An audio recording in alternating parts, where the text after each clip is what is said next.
ओम शांति।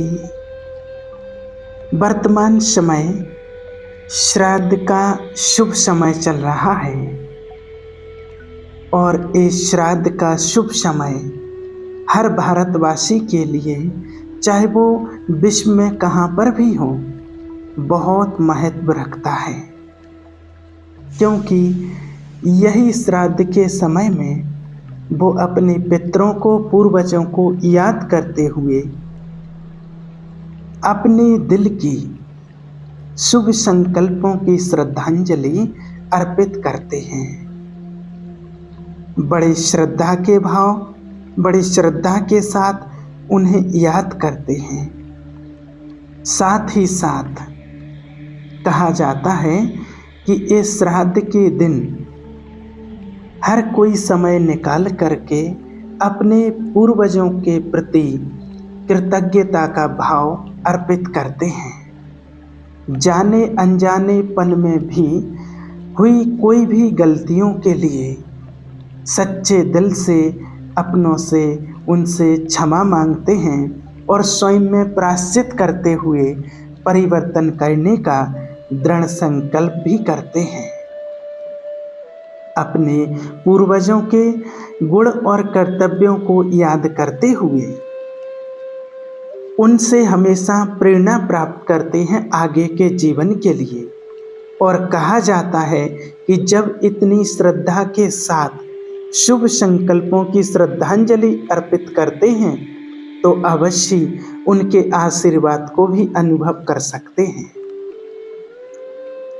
श्राद्ध के ये 16 दिन बहुत शुभ माने गए हैं। क्यों शुभ कहा गया है? क्योंकि गणेश चतुर्थी के बाद और नवरात्रि से पूर्व पूर्णमासी से अमावस्या तक के ये जो 16 दिन हैं वो विशेष बताए गए हैं। शास्त्रों के अंदर एक पौराणिक कथा है। कहा जाता है कि महावीर दानवीर कर्ण जब शरीर त्याग कर स्वर्ग लोक जाते हैं तो वहाँ जब भी भोजन पर बैठते हैं तो उनके भोजन की थाली में सोना, हीरा, रत्न परोसे जाते थे। जब दूसरी ओर देखते थे तो सबकी थाली में 56 प्रकार के भोजन होते थे, तो वो कुछ खा नहीं पाते थे। तब कहा जाता है कि वो एक दिन इंद्र देवता के पास जाते हैं और पूछते हैं कि मेरी थाली में ये चीज़ें क्यों रखी जाती हैं, दूसरों को तो सभी को व्यवस्थित भोजन प्राप्त होता है। तो कहा जाता है कि इंद्र राजा ने कहा कि तुमने कभी अपने पितरों को याद नहीं किया, अपने पूर्वजों की सेवा नहीं की, और हमेशा जो भी दान किया तो स्वर्ण दान ही किया या हीरे रत्नों का ही आपने दान किया। तो जो तुमने दान किया वही तो तुम्हें प्राप्त होगा। तब कर्ण को एहसास हुआ और उसने कहा कि मुझे तो अपने पूर्वजों के विषय में कोई याद ही नहीं था, ज्ञान ही नहीं था, तो मैं कैसे उनकी सेवा करता। तो कहा जाता है कि ये 16 दिन उनको दिए जाते हैं। कहा तुम जाओ पृथ्वी पर और ये 16 दिन तुम अपने पूर्वजों की सेवा करो, श्रद्धा से उनके प्रति या उनके निमित्त दान पुण्य करो और उनके आशीर्वाद को प्राप्त करो। तब तुम्हें भी उनके आशीर्वाद स्वरूप फल स्वरूप भोजन आदि प्राप्त होगा। और वो 16 दिन कर्ण नीचे आते हैं पृथ्वी लोक पर और अपने पूर्वजों की बड़ी श्रद्धा के साथ सेवा करते हैं, उनके निमित्त दान करते हैं, ब्राह्मणों को भोजन खिलाते हैं, अर्पण करते हैं। और इस विधि के माध्यम से जब 16 दिन के बाद वो वापस जाते हैं स्वर्ग लोक में, तब उन्हें 56 प्रकार के भोजन दिए गए। तो इस कथा के लिए बताते हैं कि वास्तव में इंसान को वही प्राप्त होता है जो जीवन पर्यंत उसने किया है। कर्ण को वही मिला जो उन्होंने अपने जीवन पर्यंत किया, यानी कि श्राद्ध एक निमित्त है श्रेष्ठ कर्म करने का। अगर हमें मालूम ना हो तो कम से कम हम अपने माता पिता के गुणों या कर्तव्यों को याद करके उनसे प्रेरणा प्राप्त कर सकते हैं। उनको क्या पहुंचता है? हमारे शुभ वाइब्रेशंस जरूर पहुंचते हैं, क्योंकि ये सिर्फ आत्मा का सूक्ष्म कनेक्शन है और ये सूक्ष्म कनेक्शन होने के कारण हम जो श्रद्धा से शुभ संकल्प करते हैं, ये वाइब्रेशंस उस आत्मा को जरूर पहुंचते हैं। लेकिन आशीर्वाद या श्राप वो पितृ नहीं देते हैं। मेरे कर्म ही मुझे आशीर्वाद रूप में फल की प्राप्ति कराते हैं। जो व्यक्ति जैसा कर्म करता है तो उसके कर्म ही उसको अच्छा या बुरा फल आशीर्वाद के रूप में दिलाते हैं। कर्ण ने हमेशा स्वर्णिम दान किया, हमेशा सोने का दान किया, इसलिए उनको भोजन में भी हमेशा स्वर्णिम ही मिला। जब उसने पूर्वजों के निमित्त भल भोजन दान किया या शुद्ध भावना के साथ जो सेवा किया अपने पूर्वजों को याद करते हुए, तो नेचुरल है कि जब वो स्वर्ग लोग वापस गए तो उनको वही प्राप्त हुआ। भावार्थ यही कि हमें यह सदा स्मरण रहना चाहिए कि मनुष्य जीवन पर्यंत जो भी कर्म करेंगे वही उसके लिए आशीर्वाद बनता है। जो हम कर्म करेंगे, जैसा जीवन में हम श्रेष्ठ कर्म, अच्छा कर्म, धर्म, पुण्य या पाप कर्म, जो भी आत्माएं कर्म करती हैं, वो ही उनके जीवन में उनको फल मिलता है। उनके श्रेष्ठ कर्म उनको हर कार्य में, हर व्यक्ति के हर श्रेष्ठ कर्म उनके हर कार्य में उनको सफलता दिलाएंगे और उसके निकृष्ट कर्म जरूर उनके लिए बुरे कर्म सजा भी बन जाते हैं। बाकी कई लोग कई बार कहते हैं कि फलाने व्यक्ति के जीवन में पितृदोष आ गया, इसलिए वो कोई भी कार्य करने जाता है सफलता नहीं मिलती है।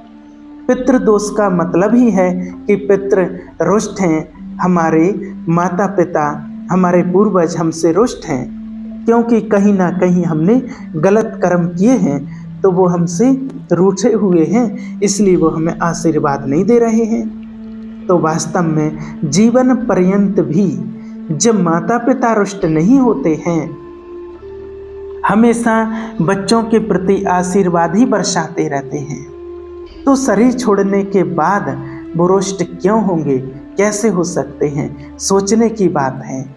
और इसीलिए भी इस श्राद्ध का जो त्यौहार है वो शायद हम भारतवासियों को गुप्त में यही संदेश देता है कि जीते जी हम अपने माता पिता की सेवा करें, जीते जी उन्हें सदा खुश रखें, जीते जी उनके आशीर्वाद को प्राप्त करें, ताकि जीवन में फलेंगे, फूलेंगे, बढ़ेंगे और हर कार्य में सफलता को प्राप्त करेंगे, इसको अनुभव करेंगे, जैसे कि उनके आशीर्वाद सदा हमारे साथ हैं। कई बार देखा जाता है कि कई बच्चे अपने माता पिता को वृद्ध आश्रम रख के आते हैं या उनके साथ बहुत बुरा व्यवहार करते हैं, उनको भोजन के लिए तरसाते हैं और फिर उसके बाद उनका शरीर छूटने के बाद उनका श्राद्ध अर्थात उनसे क्षमा मांगने का प्रयत्न भी करते हैं। क्या हमारे अपने कर्म हमें क्षमा करेंगे? बहुत बड़ा प्रश्न है। हमारा कर्म ही हमारे फल के रूप में हमारे सामने आएंगे।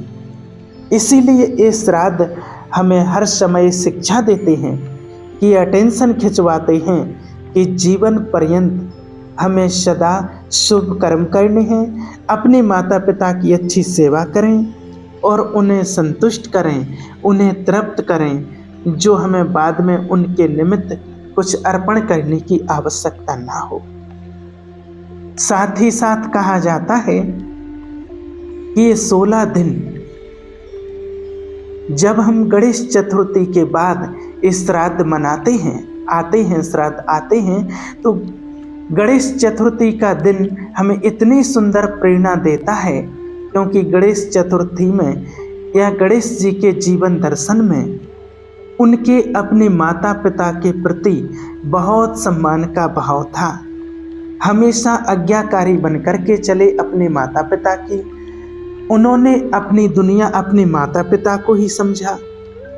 तो ऐसी भावना अपने माता पिता के प्रति भी हम अपने जीवन के अंदर जागृत जरूर करें, क्योंकि तब नवरात्रि यानी कि शिव शक्तियों का आह्वान होता है।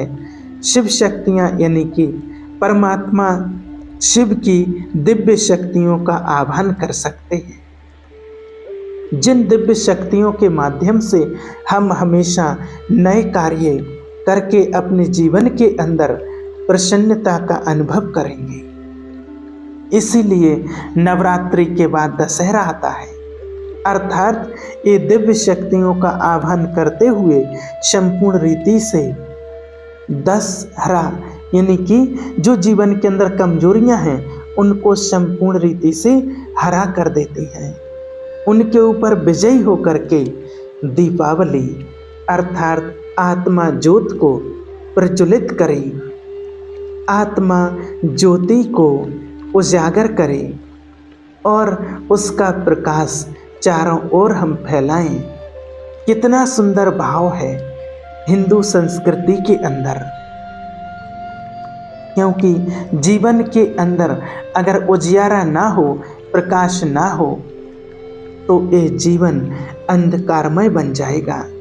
श्राद्ध वही अंधकारमय से प्रकाशमय की ओर जाने का एक सूक्ष्म सुंदर इशारा है। और उसके लिए कहा जाता है कि हर व्यक्ति के जीवन में 3 ऋण जो हैं उसको चुकाने पड़ते हैं। तो वो 3 ऋण कौन से हैं? एक कहा जाता है पितृ ऋण, दूसरा है देव ऋण और तीसरा है ऋषि ऋण। ये तीनों ऋण को चुकाना बहुत आवश्यक है। लेकिन वास्तव में अगर देखा जाए कि मनुष्य कितना कुछ भी करे, ये तीनों ऋण को संपूर्ण रीति से चुका नहीं सकते। एक बहुत बड़ी जिम्मेवारी है हम सबके ऊपर इस ऋण को चुकाने के लिए।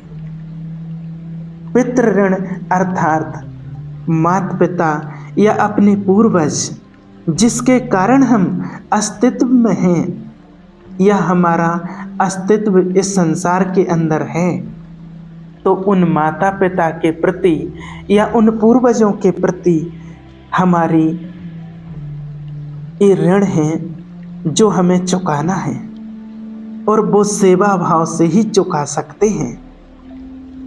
कितनी भी सेवा करें तो भी कम ही होगी, क्योंकि वह हमारे लिए हमारे साक्षात ब्रह्मा हैं। और ब्रह्मा कहा जाता है रचयिता को या सृष्टि के रचयिता को। ब्रह्मा द्वारा ब्रह्मा ने अपने संकल्पों से सृष्टि का निर्माण किया। भावार्थ यही है कि हमारी अपनी दुनिया का निर्माण हमारे इस लौकिक ब्रह्मा से ही होता है, हमारे पितरों से ही होता है।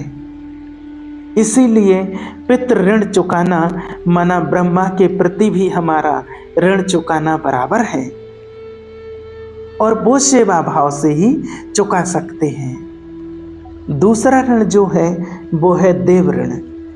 हर भारतवासी की ये भी मान्यता है कि हम सभी का कोई ना कोई कुल देवी या कुल देवता जरूर है, ये मानते हैं, जिसकी हम पूजा करते हैं, जिसके प्रति हम अपनी श्रद्धा अर्पण करते हैं। वो कुल देवी या कुल देवता या जिसको कहा जाए देव ऋण, वो भी हम पर है। और ये देव ऋण चुकाने के लिए दान महत्वपूर्ण है। ये दान बहुत महत्वपूर्ण हिस्सा रखता है, क्योंकि देवी देवताओं का हाथ सदा दान देने, आशीर्वाद देने का रहता है, हमेशा देते रहते हैं। अर्थात कुछ ना कुछ देना, लेने की भावना नहीं है। तो देव ऋण को चुकाने के लिए दान करना आवश्यक है, क्योंकि दान से ही हमारे कुल देवी या कुल देवता प्रसन्न रहते हैं। और देवी देवताओं का आराध्य विष्णु को माना गया है, विष्णु जी को मानते हैं जो हमारी परवरिश करते हैं। इसलिए कहा जाता है कि ब्रह्मा द्वारा सृजन होता है तो विष्णु जी के द्वारा पालना होती है। तो हमें भी अपने जीवन में उन देवों की पालना का अनुभव करना है। तो नेचुरल है कि दान करते हुए उनको प्रसन्न करना बहुत आवश्यक है। तभी देवों की कृपा, देवों के आशीर्वाद हमारे ऊपर बने रहते हैं। ये भी कहा गया है भारत के अंदर कि पितृ देवताय नमः, पितृ भी देव तुल्य हैं। तभी तो उस माता पिता ने हमारी पालना भी की है। तो पितृ ऋण या देव ऋण जैसे कि एक दूसरे से कनेक्ट है, एक दूसरे में कनेक्ट हैं, समाये हुए हैं। और तीसरा ऋण जो कहा ऋषि ऋण, ऋषि माना जो ज्ञान को फैलाते हैं, ज्ञान का प्रचार प्रसार करते हैं, तपस्या करते हैं, त्याग है जिनके जीवन के अंदर। तो वास्तव में देखा जाए तो हमारे सच्चे ऋषि तो हमारे माता पिता ही हैं, क्योंकि उनसे ही हम श्रेष्ठ संस्कार रूपी ज्ञान को अर्जित करते हैं। कभी भी कोई बात हुई हो तो नेचुरल है कि वो माता पिता बच्चों के लिए जो त्याग करना पड़ा वो त्याग भी करते हैं। बच्चों को सदा प्रसन्न रखने के लिए उन्होंने हमारे लिए कितना सहन किया होगा, कितना त्याग किया होगा, कितनी उनकी तपस्या रही होगी, जिनका वर्णन भी उन्होंने कभी नहीं किया। माता पिता कभी अपने बच्चों के लिए माता पिता वर्णन नहीं करते हैं कि हमने ये किया है, ये उपकार किया है, इतना किया है, कभी भी नहीं। इसीलिए हमारे लिए सच्चे ऋषि भी हैं जिन्होंने हमारे अंदर अच्छे संस्कार, उन संस्कारों को सींचा, प्रयत्न किए कि अच्छे संस्कार इनको प्राप्त हों, अच्छे से अच्छे संस्कार प्राप्त हों, ताकि उन अच्छे संस्कारों से उनका जीवन मूल्यों के आधार पर वो जिएं और सर्व को सुख प्रदान करें और अपना जीवन हमेशा सुखमय बिताएं। तो वास्तव में हर माता पिता की यही इच्छा रहती है। आज के समय में कितने भी ऐसे प्रैक्टिकल में देखा गया है जो संतान माता पिता को परेशान करते हैं और माता पिता को भोजन भी नहीं देते हैं, उसके बावजूद भी माता पिता अपने संतान के प्रति हमेशा शुभ भावना रखते हैं। तो इस प्रकार से हमें अपने माता पिता की सेवा करके और अपने माता पिता और पूर्वजों से आशीर्वाद और उनके पितृ ऋण को चुकाना है। ओम शांति।